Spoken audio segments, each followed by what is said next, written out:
సంతోషించిన Munro జాగీరును రద్దుపరుస్తూ ఉన్నట్లుగా జారీ చేసిన ఉత్తర్వులను రద్దు చేస్తూ తిరిగి మీకు ఉత్తర్వులను పంపిస్తాను అని పీఠాధిపతికి తెలిపారు.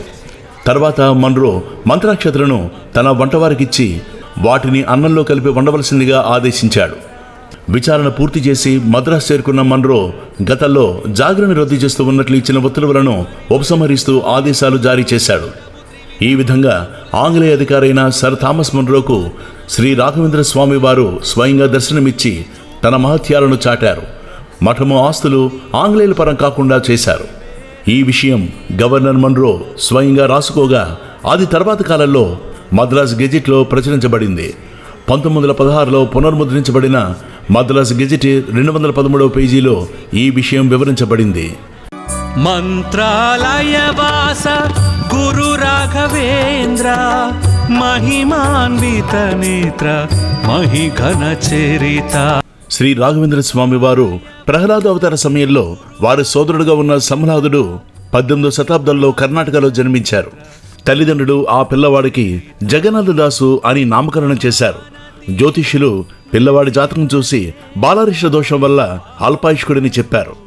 దీనితో తల్లిదండ్రులు జగన్నాథదాసుని తమ గురువైన గోపాలదాసు వద్దకు తీసుకువెళ్లారు.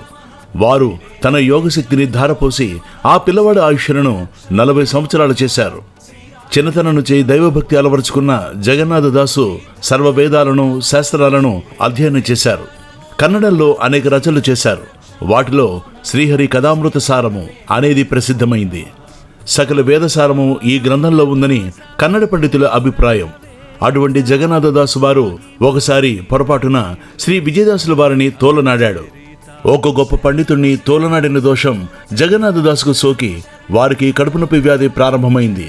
అనేక మంది వైద్యులను సంప్రదించిన అనేక రకాలైన మందులు వాడినా తగ్గలేదు. ఈ విషయం కర్ణాటకలోని పండితులకు తెలిసి మంత్రాలయం వెళ్లి శ్రీ రాఘవేంద్ర స్వామిని సేవించండి, ఫలితం ఉంటుందని సలహా ఇచ్చారు. వారి సలహాను అనుసరించి జగన్నాథదాసు మంత్రాలయం చేరి మఠంలో బస చేసి నిత్యం స్వామివారిని దర్శించుకుని సేవిస్తూ ఉండేవాడు. కొన్ని రోజులకు జగన్నాథదాసు కడుపు నొప్పి తగ్గిపోయింది. సంతోషించిన జగన్నాథదాసు మంత్రాలయంలోనే ఉండి సేవ చేయసాగాడు. కన్నడ భాషలో స్వామివారిని గురించి కీర్తనలు రచించారు. కొంతకాలం తర్వాత ఏకాంతంగా ఉన్న సమయంలో బృందావనం వద్దకు వెళ్లిన జగన్నాథదాస్తో బృందావనంలో నుంచి శ్రీ రాఘవేంద్ర స్వామి వారు మాట్లాడుతూ ఉండేవారు. వివిధ శాస్త్రాలు వేద సారాన్ని గురించి మాట్లాడుకుంటూ ఉండేవారు. ఈ విషయం ఆ నోట ఈ నోట పడింది. అందులో కొందరు అది నిజమో కాదనని పరిశీలించాలని భావించగా మరికొందరు శ్రీ రాఘవేంద్ర తీర్థుల మాటలను వినాలని ఆశించారు. జగన్నాథదాసు బృందావనం వద్దకు వచ్చే సమయానికంటే ముందే కొందరు వ్యక్తులు బృందావనం వద్దకు చేరి దాగి ఉన్నారు. జగన్నాథదాసు యథావిధిగా అక్కడికి వచ్చి స్వామివారితో సంభాషించడం మొదలుపెట్టాడు. అయితే బృందావనం నుంచి ఎటువంటి మాటలు వెలువడలేదు. సర్వజ్ఞుడైన శ్రీ రాఘవేంద్ర స్వామి వారు తనను పరీక్షించదలిచిన వారిని గురించి తెలుసుకోలేరా? అందుకే మాట్లాడలేదు. జగన్నాథదాసు ఎంతగానో ప్రయత్నించినా స్వామివారు మాట్లాడలేదు. నిరాశకు గురైన జగన్నాథదాసు యాకే మూక నాదో గురువే అనే కృతిని గానం చేశారు. చివరకు స్వామివారి నుంచి సమాధానం లేకపోవడంతో నిరాశ చెందిన జగన్నాథదాసు మఠానికి చేరాడు. ఆ రోజు రాత్రి స్వప్నంలో దర్శనమిచ్చిన శ్రీ రాఘవేంద్ర తీర్థుల వారు, జగన్నాథ, ఇక నేను ప్రత్యక్షంగా మాట్లాడను, స్వప్నంలో దర్శనమిచ్చి నీకు వచ్చిన అనుమానాలు తీరుస్తాను అని పలికారు. అంతేకాకుండా జరిగిన విషయాన్నంతా వివరించారు. స్వప్న వృత్తాంతం నుంచి మేలుకున్న జగన్నాథదాసు సంతోషించాడు. జీవితాంతం మంత్రాలయంలోనే ఉండి స్వామివారి సేవలో గడిపాడు. గురు రాఘవేంద్ర మహిమాన్విత నేత్ర మహిఘన చరిత. తమిళనాడు రాష్ట్రంలోని రామనాడు జిల్లాలో గల కొట్టియార్ అనే గ్రామంలో రామనాథ చెట్టియార్ అనే ధనవంతుడు నివసిస్తూ ఉండేవాడు. ఒకనాడు చెట్టియార్కు కడుపు నొప్పి ప్రారంభమైంది. ఆ నొప్పి ఎన్ని మందులు వాడినా తగ్గలేదు. పెద్ద పెద్ద వైద్యుల్ని సంప్రదించాడు. ఎన్నో మందులు వాడాడు, అయినా నయం కాలేదు. నొప్పిని భరించలేకపోయిన చెట్టియార్ శస్త్రచికిత్స అయినా చేసి తన బాధను తగ్గించమని వైద్యుల్ని కోరాడు. అయితే వైద్యులు శస్త్రచికిత్స చేస్తే నీవు మరణించే అవకాశం ఉంది గనక శస్త్రచికిత్స చేయలేము అని తేల్చి చెప్పారు. దీనితో తిండి తినలేక కడుపు నొప్పిని భరిస్తూ భారంగా చెట్టియార్ జీవనం గడపసాగాడు. ఇలా ఉండగా ఒకరోజు కృష్ణాచార్యుడనే బ్రాహ్మణుడు చెట్టియార్ ఇంటికి వచ్చాడు. చెట్టియార్ బాధను విన్న కృష్ణాచార్యుడు తన వద్దనున్న శ్రీ రాఘవేంద్ర స్వామి వారి పటమును ఇచ్చి ప్రతిరోజు స్వామివారిని పూజించు, నీకు మేలు జరుగుతుంది అని పలికాడు. కృష్ణాచార్యుల నుంచి పూజా విధానం తెలుసుకున్న చెట్టియార్ నిత్యం శ్రీ రాఘవేంద్ర స్వామిని పూజించడం ప్రారంభించాడు. పూజానంతరం స్వామివారి పటమునకు ప్రదక్షిణలు చేసి తన బాధను తొలగించమని ప్రార్థించాడు. 7 రోజులు గడిచాయి. 7వ రోజు రాత్రి భక్తవత్సలుడైన శ్రీ రాఘవేంద్ర స్వామివారు స్వప్నంలో చెట్టియారకు సాక్షాత్కరించి, రామనాథ, నీవు శస్త్రచికిత్స చేయించుకో, నీ వ్యాధి తొలగిపోయి ఆరోగ్యం చేకూరుతుంది అని ఆదేశించారు. మరునాడు స్వప్న వృత్తాంతాన్ని చెట్టియార్ భార్యకు వివరించి వైద్యుల వద్దకు వెళ్లి తనకు శస్త్రచికిత్స చేయమని కోరాడు. మరొకసారి చెట్టియార్ను పరీక్షించిన వైద్యులు, శస్త్రచికిత్స చేసినట్లయితే ప్రాణహాని జరుగుతుంది గనక మేము చేయలేము అని సమాధానమిచ్చారు. దీనితో నాకు నా గురుదేవులు శస్త్రచికిత్స చేయించుకో, ఆరోగ్యం సిద్ధిస్తుంది అని అభయమిచ్చారు కనుక నాకు ఎటువంటి ప్రాణహాని కలగదు, శస్త్రచికిత్స చేయండి అని వైద్యులను పట్టుబట్టాడు చెట్టియార్. ధనవంతుడైన చెట్టియార్ మాటలను కాదనలేకపోయిన వైద్యులు చివరకు శస్త్రచికిత్స చేశారు. చికిత్స జయప్రదంగా జరిగింది. చెట్టియార్కు కడుపు నొప్పి తగ్గి ఆరోగ్యం సిద్ధించింది. సంపూర్ణ ఆరోగ్యవంతుడైన చెట్టియార్ భార్యతో సహా స్వామివారిని దర్శించి సేవించేందుకు మంత్రాలయం చేరుకున్నాడు. స్వామివారిని దర్శించి పూజ జరిపించి కృతజ్ఞతగా స్వామివారికి ఏమైనా గొప్ప సేవ చేయదలిచి మంత్రాలయ పీఠాధికారైన శ్రీ సుయమేంద్ర తీర్థుల వారిని కలిసి తన మనసులోని కోరికను వెల్లడించారు. వారి కోరికను విన్న మఠాధిపతుల వారు శ్రీ రాఘవేంద్ర స్వామి వారికి ఒక వెండి రథాన్ని చేయించి సమర్పించండి, శాశ్వతంగా ఉంటుంది, శాశ్వతంగా మీ సేవ గురువుల వారికి జరుగుతూ ఉంటుంది అని చెప్పారు. అందుకు అంగీకరించిన చెట్టియార్ మరోసారి స్వామివారిని దర్శించి తీర్థప్రసాదాలను స్వీకరించి తన ఊరికి చేరుకున్నాడు. కొన్ని నెలలు గడిచాయి. ఒకరోజు చెట్టియార్ భార్య, ఏమండి, మీరు మంత్రాలయంలో వెండి రథం చేయిస్తానని చెప్పి మొక్కుకుని వచ్చారు. నెలలు గడుస్తూ ఉన్నా అందుకు ఎటువంటి ప్రయత్నాలు ప్రారంభించలేదు. గురువుల ఎడల తప్పు చేస్తూ ఉన్నారు అని పలికింది. నేను మరిచిపోలేదు. మలయా నుంచి నాకు ధనం రావాల్సి ఉంది. దానికోసం ఎదురు చూస్తూ ఉన్నాను. అది రాగానే వెండి రథం చేయిస్తాను అని చెట్టియార్ సమాధానమిచ్చాడు. ఆ రోజు రాత్రే శ్రీ రాఘవేంద్ర స్వామి వారు చెట్టియార్ స్వప్నంలో సాక్షాత్కరించి, నీకు రావాల్సిన ధనము కొన్ని రోజులలో మలయా నుంచి వస్తుంది, నీవు దాని గురించి చింతించకు అని పలికారు. మరునాటి ఉదయమే తన స్వప్న వృత్తాంతాన్ని భార్యకు తెలిపాడు. వస్తుందో రాదోనని ఎదురుచూస్తూ ఉన్న సొమ్ము కొద్ది రోజులకు మలయా నుంచి చెట్టియార్కు అందింది. దీనితో ఎంతో సంతోషించిన చెట్టియార్ ఇది శ్రీ రాఘవేంద్ర స్వామి వారి మహిమగా భావించాడు. నిపుణులను పిలిపించి వెండి రథాన్ని తయారు చేయించి మంత్రాలయంలో సమర్పించాడు. ఆ రథాన్ని 1947 సంవత్సరం శ్రావణ బహుళ విధియ నాడు శ్రీ రాఘవేంద్ర స్వామి వారి ఆరాధన సందర్భంగా తొలిసారిగా ఉపయోగించారు. పూజ్య విభూత శ్రీ గురుతీర్థ నమో నమః, శ్రీ వేద వేద్య నమో నమః, శ్రీ కల్పవృక్ష నమో నమః, శ్రీ రాఘవేంద్ర నమో నమః. ఇటువంటి మహిమలు ఎన్నో. నిత్యం స్వామివారు కంటికి రెప్పలా తనను నమ్మి కొలిచిన వారిని కాపాడుతూ ఉన్నారు. శ్రీ రాఘవేంద్ర స్వామివారి పాదధూడితో పునీతమైన మంత్రాలయ క్షేత్ర దర్శనం సర్వపాపహరణం, సకల పుణ్యదాయకం. మంత్రాలయంలోని స్వామివారి ఆలయంతో పాటు స్వామివారు స్వయంగా ప్రతిష్ఠించిన శ్రీ వెంకటేశ్వర స్వామివారి ఆలయం, మంత్రాలయానికి సమీపంలో స్వామివారు తపస్సు చేసిన పంచముఖి క్షేత్రం దర్శనీయాల్లో ప్రధానమైనవి. ప్రజల మధ్య సజీవంగా సంచరించి వారిలో ఒకరిగా జీవించిన మహనీయుడు. మధ్వ పరంపర అనే మణిహారంలో నాయకమణిగా బాసిల్లుతూ ఉన్న మహోన్నత మహితాత్ముడు అయిన శ్రీ రాఘవేంద్ర స్వామి సశరీరంతో సజీవంగా బృందావన ప్రవేశం చేయగా ఆ బృందావనం ఉన్న మహిమాన్విత క్షేత్రం మంత్రాలయం.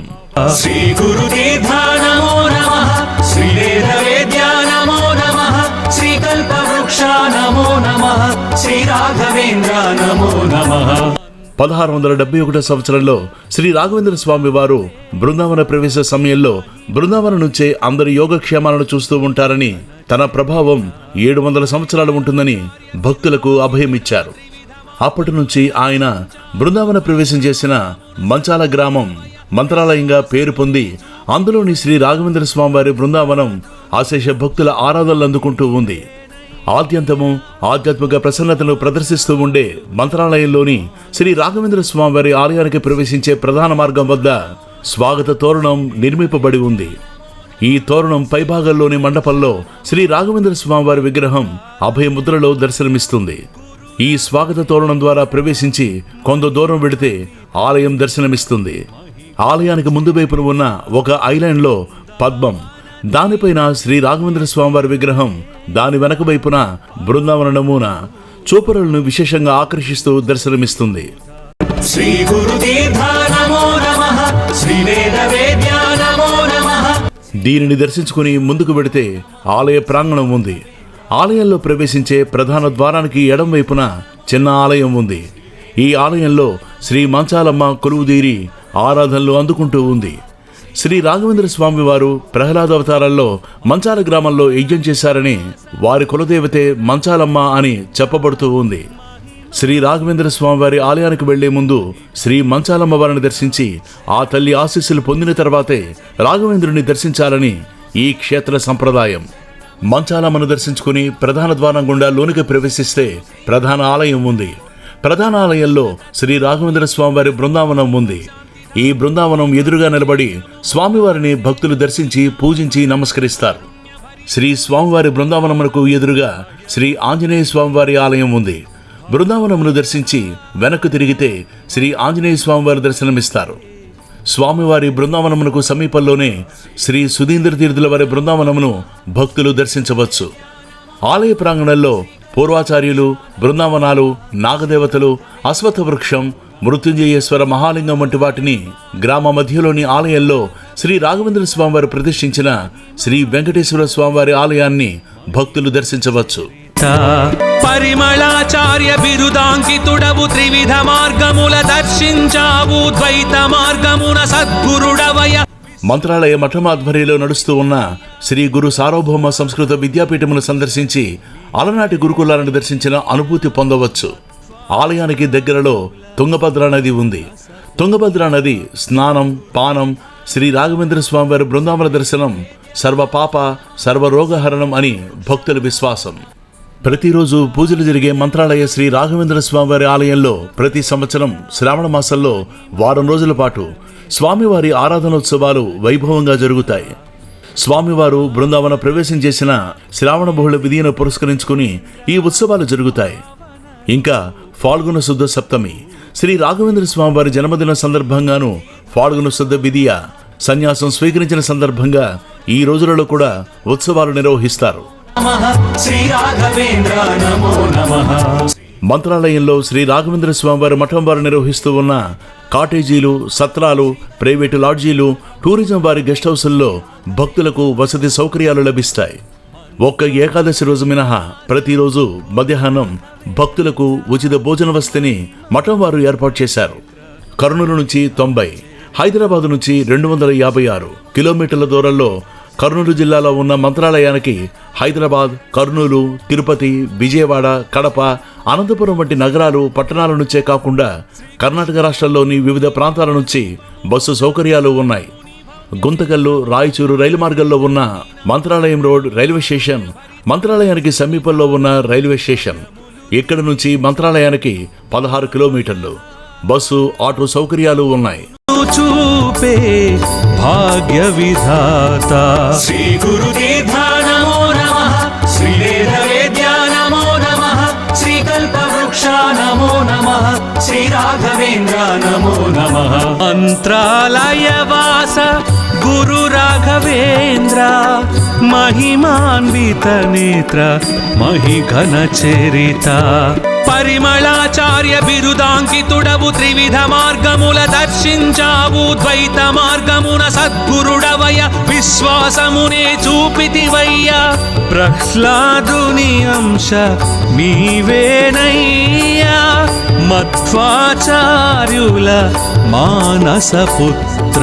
శ్రీ గురుతీర్థ నమో నమః, శ్రీ వేద వేద్య నమో నమః, శ్రీ కల్పవృక్ష నమో నమః, శ్రీ రాఘవేంద్ర నమో నమః.